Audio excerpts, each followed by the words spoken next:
সুপ্রিয় দর্শক, স্বাগত জানাচ্ছি। ইনকিলাব জিন্দাবাদ স্লোগানটি একসময় ব্রিটিশ শাসনের বিরুদ্ধে স্বাধীনতার লড়াইয়ের প্রতীক ছিল। সেই স্লোগানে আবার নতুন করে গুঞ্জন তুলছে ভারতের রাজপথে এবং সামাজিক মাধ্যমে। আর এই আলোচনার কেন্দ্রে রয়েছে এক অদ্ভুত শব্দ, ককরোচ। সামাজিক যোগাযোগ মাধ্যমে নিজেদের ককরোচ বলে পরিচয় দেওয়া একদল তরুণ তরুণীর দাবি তারা নাকি এমন এক প্রজন্ম যাদেরকে উপেক্ষা করা যায় কিন্তু নির্মূল করা যায় না। ইতিহাস সাক্ষী, যখনই তরুণরা গর্জে উঠেছে তখনই বদলে গেছে ক্ষমতার মানচিত্র। আর তাই প্রশ্ন উঠছে, যদি এই তথাকথিত ককরোচরা একযোগে রাস্তায় নামে তাহলে কি ভারতের রাজনৈতিক ও সামাজিক সমীকরণে বড় কোনো পরিবর্তন আসতে পারে? নতুন প্রজন্ম বা জেনজি কি সত্যি পরিবর্তনের নতুন মুখ, নাকি এটি শুধুই ডিজিটাল যুগের আরেকটি ক্ষণস্থায়ী প্রবণতা? কেন আবার আলোচনায় ইনকিলাব জিন্দাবাদ? আর ভারতের ভবিষ্যৎ রাজনীতিতে তরুণদের ভূমিকা কতটা গুরুত্বপূর্ণ? আজকের আলোচনায় খুঁজব এইসব প্রশ্নের উত্তর।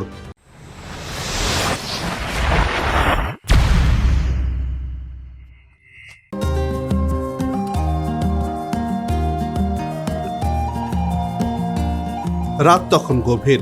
স্যাটেলাইট ভিউ থেকে দক্ষিণ এশিয়ার মানচিত্রের দিকে তাকালে দেখা যায় ভৌগোলিক সীমানাগুলো অন্ধকারে ঢাকা। বাংলাদেশ, ভারত, পাকিস্তান, নেপাল, শ্রীলঙ্কা, প্রতিটি দেশের মাঝখানে দাঁড়িয়ে আছে উঁচু কাঁটাতারের বেড়া, বাংকার আর বন্দুকের নল। গত 7 দশকেরও বেশি সময় ধরে এই মানচিত্রটি একটি বারুদ ভর্তি গুদামের মতো। এই গুদামে আগুন জ্বালিয়ে যুগের পর যুগ ধরে রাজনীতিকরা তাদের ক্ষমতার গদি টিকিয়ে রেখেছেন। দিল্লি, ইসলামাবাদ, ঢাকা কিংবা কলম্বোর ক্ষমতার অলিন্দনে আজ গোমোট নিস্তব্ধতা ছেয়ে গেছে।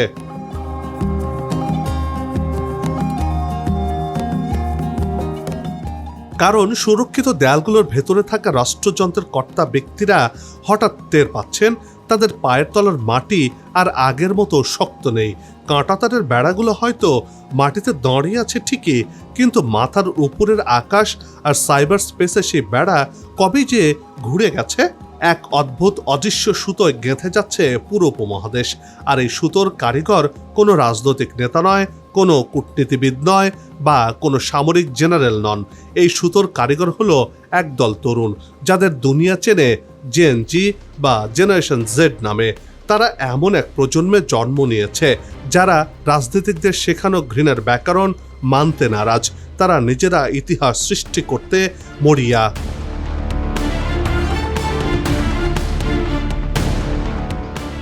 ভারত পাকিস্তান বর্ডার, হিন্দু মুসলিম দাঙ্গা কিংবা বাংলাদেশ ভারত সীমান্ত উত্তেজনা, যে কার্ডগুলো খেলে রাজনীতির দাবার বোর্ডে এতদিন বাজিমাত করা হতো, সেই কার্ডগুলো আজ এই তরুণদের কাছে স্রেফ কিছু মেয়াদ উত্তীর্ণ জোক। এই তরুণরাই আজ এক হয়ে আওয়াজ তুলেছে, আর সেই আওয়াজে থরথর করে কাঁপছে পুরো উপমহাদেশের ক্ষমতাসীনদের মসনদ। এবার সেই জেনজিদের কণ্ঠে কেঁপে উঠেছে ভারত। ইনকিলাব জিন্দাবাদ স্লোগানের বজ্র নির্ঘোষ বা বজ্রপাতের মতো প্রচণ্ড হুঙ্কারে টাল মাটাল ভারতের ক্ষমতার সর্বোচ্চ কেন্দ্রবিন্দু। এই জেনজিদের হাত ধরেই দিল্লির রাজপথ পরিণত হয়েছিল এক জীবন্ত অগ্নিকুণ্ডে। যে জেনজি বা তরুণ প্রজন্মকে এতদিন কেবল সোশ্যাল মিডিয়ার স্ক্রিনে আবদ্ধ বলে তাচ্ছিল্য করা হতো, আজ সেই জেনজি সরাসরি নরেন্দ্র মোদী সরকারের ভিত কাঁপিয়ে দিয়েছে।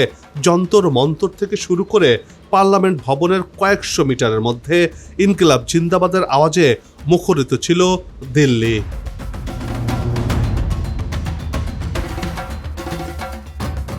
ভারতের তরুণদের প্রতি আহ্বানটি ছিল সহজ, শান্তিপূর্ণভাবে প্রতিবাদ জানাতে দিল্লির রাস্তায় নামতে প্রস্তুত হও।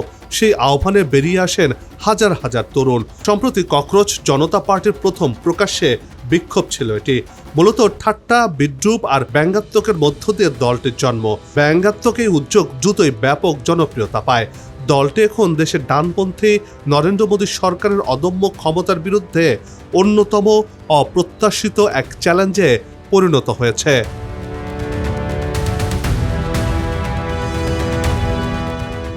সিজেপির প্রতিষ্ঠাতা অভিজিৎ দেবকে এই প্রাণবন্ত বিক্ষোভের নেতৃত্ব দিতে যুক্তরাষ্ট্র থেকে উড়ে এসেছিলেন ভারতে। ইন্ডিয়ার তরুণেরা আর ভয় পাবে না, তারা লড়াই করবে বলে জানিয়েছেন তিনি। দীপকে বলেন, সরকারের কাছে আমরা হয়তো নিছক পোকামাকড়, কিন্তু আমরা জীবিত এবং আমাদের অধিকারের জন্য লড়াই করতে সক্ষম। আমরা সিজেপির এই জোয়ারে অনেকেই অবাক করেছে ক্ষমতাসীনদেরকেও। জেএনজিদের আশা, প্রতিবেশী দেশ নেপাল ও শ্রীলঙ্কায় সরকার পতনকারী আন্দোলনের মতো এটি যুব নেতৃত্বাধীন আন্দোলনে ভারতেও গতি পেতে পারে, কারণ ভারতের তরুণেরাও যথেষ্ট ভোগান্তির শিকার হচ্ছে অভিযোগ করছেন জেএনজিরা। ভারতের শিক্ষা ব্যবস্থায় চরম দুর্নীতি, ন্যাশনাল টেস্টিং এজেন্সির চূড়ান্ত অব্যবস্থাপনা এবং একের পর এক সর্বভারতীয় পরীক্ষার প্রশ্নপত্র ফাঁসের মতো ভয়াবহ জালিয়াতির সরাসরি জবাবদিহিতা আদায় করতে রাজপথে নেমেছেন এই তরুণ সমাজ।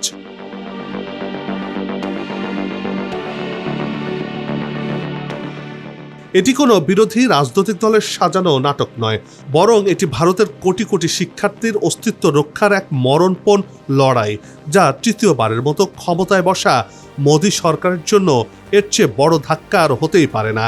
এই তরুণদের চোখে কোনো ভয় নেই, মৃত্যুর কোনো পরোয়ানা নেই। এরা হলো সেই অবিনশ্বর প্রজাতি যাদের কোনো অস্ত্র দিয়ে নিঃশেষ করা যায় না। এরা হলো সিস্টেমের চোখে আরশোলা বা ককরোচ। বিজ্ঞানীরা বলেন, পৃথিবীতে যদি কোনোদিন পারমাণবিক যুদ্ধ হয়, যদি পুরো মানব জাতি ধ্বংস হয়, তবু আরশোলা বা তেলাপোকা টিকে থাকবে। তারা রেডিয়েশন সহ্য করতে পারে। ঠিক তেমনি তরুণেরাও এভাবে টিকে থাকবে যুগ যুগ ধরে, আদায় করবে তাদের দাবি দাওয়া।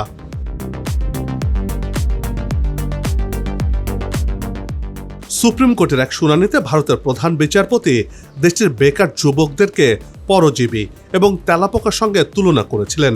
তার এই মন্তব্যে ক্ষুব্ধ হয়ে দীপকে হঠাৎ করে সামাজিক মাধ্যমে মজা করে একটি আহ্বান জানান, সব তেলাপোকা একজোট হলে কেমন হয়। এই ডাকে বিপুল সাড়া পান দীপকে। বুঝতে পারেন মানুষের মনের গভীরে আঘাত করতে পেরেছেন তিনি। পরে তিনি মোদী শাসক দল ভারতীয় জনতা পার্টি বা বিজেপিকে বিদ্রূপ করে ব্যঙ্গাত্মক ককরোচ জনতা পার্টি নামে একটি ওয়েবসাইট এবং সামাজিক মাধ্যমের অ্যাকাউন্ট তৈরি করেন। এর সঙ্গে ছিল সরকারকে লক্ষ্য করে একটি কড়া ইশতেহার ও ট্যাগলাইন দেওয়া। সেই সব মানুষের জন্য একটি রাজনৈতিক দল যাদের হিসাবে আনতে ভুলে গেছে প্রশাসন, সেটি করতে চাইছেন এই দীপকে।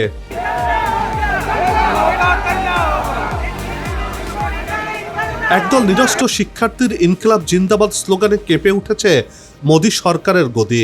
ভারতের রাজপথে যে ককরোচ জনতা পার্টির উত্থান ঘটেছে, তাকে কেবল ভারতের অভ্যন্তরীণ আন্দোলন হিসেবে দেখলে চরম ভুল হবে। এটি আসলে পুরো উপমহাদেশের একটি বিশাল জেএনজি মুভমেন্টেরই অংশ। তবেই তেলাপোকা আন্দোলন একটি অনলাইন ঘটনা থেকে সত্যিকারের রাজনৈতিক আন্দোলনে রূপান্তরিত হতে পারবে কিনা তা নিয়ে এখনও প্রশ্ন রয়ে গেছে। এই আন্দোলন কেবল একটি প্রশ্ন ফাঁসের বিরুদ্ধে নয়, এটি গেল 10 থেকে 15 বছরের বঞ্চনা, বেকারত্ব এবং মিথ্যা প্রতিশ্রুতির বিরুদ্ধে এক মহাবিস্ফোরণ। সরকার যদি ভেবে থাকে সময় গড়ালে এই আন্দোলন দুর্বল হয়ে পড়বে, তবে তারা মারাত্মক ভুলের মধ্যে রয়েছে। ককরোচ জনতা পার্টি পরবর্তী পদক্ষেপের রোডম্যাপ ঘোষণা করেছে। 23 জুন দিল্লির রামলীলা ময়দানে বিশাল সমাবেশের ডাকও দিয়েছে তারা। আর সেই দিন আবারও ইনকিলাব জিন্দাবাদ স্লোগানে কেঁপে উঠবে দিল্লির মসনদ।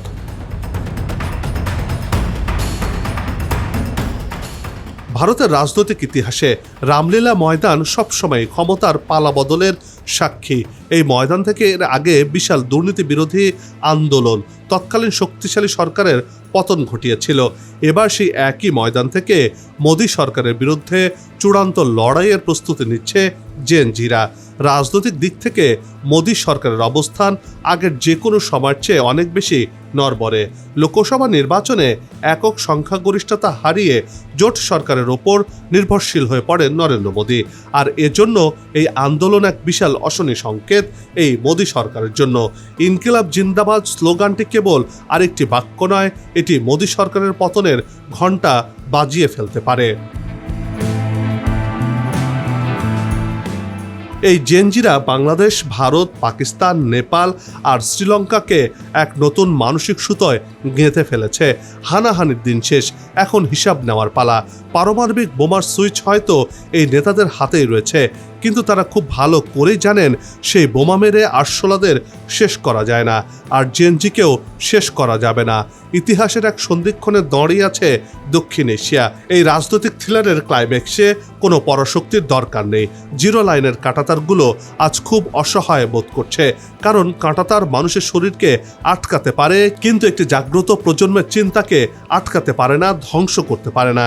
জয় ককরোচদের, জয় বিপ্লবের। এই নতুন অধ্যায়ে ককরোচদেরকে স্বাগত জানাই।